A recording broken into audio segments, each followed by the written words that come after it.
नमस्कार, हम इस वक्त हैं खोड़ा कॉलोनी में और हमारे साथ है पूर्व मंत्री सतीश पाल जी और इनका 5 तारीख को तालकटोरा स्टेडियम में एक महासम्मेलन कर रहे हैं जिसका उद्देश्य जानते हैं। सर, जो आप सम्मेलन करने जा रहे हैं इसका क्या उद्देश्य है? वो सम्मेलन अति पिछड़ा समाज जागरूकता रैली के नाम से है। तो अति पिछड़ा समाज जो है, अति पिछड़ी जातियाँ जो पूरे भारतवर्ष में राजनीतिक क्षेत्र में, राजनीतिक भागीदारी में, सामाजिक सम्मान के मामले में, आर्थिक भागीदारी में, सब में पिछड़ गई हैं। नौकरियों में रिजर्वेशन के मामले में मंडल कमीशन का जो रिजर्वेशन लागू हुआ 27%, उसमें से जो जातियां जो शिक्षा में आगे थी, पैसे में आगे थी, जिनकी राजनीतिक सत्ता है, वही लोग ज़्यादा से ज़्यादा नौकरियां पा गए, चाहे IAS हो, चाहे IPS हो, चाहे कलेक्टर हो, चाहे पुलिस के कप्तान हो, चाहे SP हो, चाहे DM हो, वही लोग ज़्यादा से ज़्यादा हुए। मैंने ये आरक्षण राजनाथ जी से, जब वो मुख्यमंत्री थे उत्तर प्रदेश में, तब उनसे कराया था। और कर्पूरी ठाकुर जी ने बहुत पहले, जब 77 में वो वहाँ चीफ मिनिस्टर थे, तब उन्होंने किया था। और पूरे देश में इसका विभाजन है, सिर्फ उत्तर प्रदेश में नहीं है।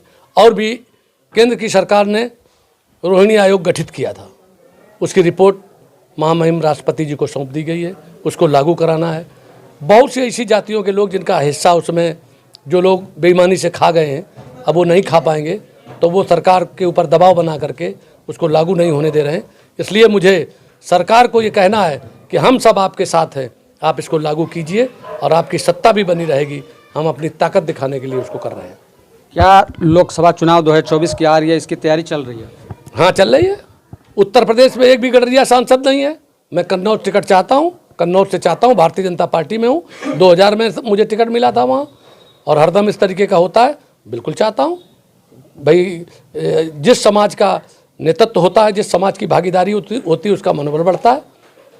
क्या कारण है राजस्थान और अभी मध्य प्रदेश चुनाव हुआ, इसमें समाज के लोगों को आपकी भागीदारी नहीं मिली? ये इसमें 2-3 कारण हैं। एक तो नेतृत्व को, जैसे हम इस समय पर कह रहे हैं, और अगर नहीं देते हैं ये, तो अपनी कमी है। इसके लिए पूरी तैयारी की जाएगी कि अगर आप मुझे नहीं देंगे तो आप चुनाव नहीं जीतेंगे। उत्तर प्रदेश में आपको गडरिया समाज का कोई वोट नहीं मिलेगा। जी, तालकटोरा स्टेडियम में जिस तरह से महासम्मेलन कर रहे हैं, उसके बाद आप क्या करेंगे? उसके बाद तो बात हो ही रही। उसके बाद हम पूरे देश में सामाजिक न्याय यात्रा करेंगे और जन जागरण करेंगे, और सबका मनोबल।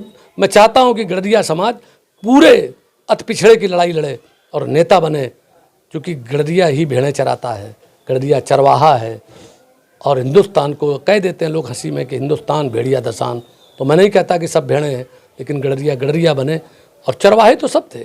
भगवान कृष्ण ने भी गायें चराई, मोहम्मद साहब ने भेड़ बकरी चराई, ईसा मसीह जी ने भेड़ बकरी चराई। ये सब भगवान हुए हैं। हमारा चरवाहा समाज भी भगवान है, और उसका हमें सम्मान दिलाना है। उसको जल जमीन जंगल में उसका सब पूरा अधिकार है। हमारे समाज के लोग बहुत से पूर्वों में रहते हैं, और स्वतंत्रता प्राप्ति के पहले से रहते थे, और ज़मीन मालूम हुआ कि वो बंजर दर्ज है। आज उसको परेशान किया जा रहा है। बहुत से न्याय की ज़रूरत है। उस नेतृत्व को, उन चीज़ों को आगे बढ़ा करके उनको कराया जाएगा। और आर्थिक स्थिति के लिए भी, भेड़ बकरियों के लिए भी सरकार की तरफ से योजना है। तो 20 लाख तक के उस पर मैं चाहता हूँ कि वो मुद्रा लोन के अंतर्गत आवे, और सरकार उसकी गारंटी ले, और चरवाहा समाज को उसका लोन मिले, और 50% छूट मिले, जिसमें 10 लाख रुपया छूट हो। 5 तारीख को सम्मेलन के लिए क्या अपील करेंगे? अरे सब लोग आएँ उसमें। उस तरीके के वहाँ पर अगर हजारों आदमी जब होंगे, तभी तो आदमी, जब जनता पहुँचती है तभी सफल होता है। जिसके साथ जनता वही नेता है, नहीं तो सब बेकार है। तो आपने देखा जिस तरह सतीश जी ने बताया कि तालकटोरा स्टेडियम में भारी से भारी संख्या में आए ताकि उनकी आवाज़ को बुलंद किया जा सके। कैमरामैन राहुल के साथ शशिकांत, दिल्ली।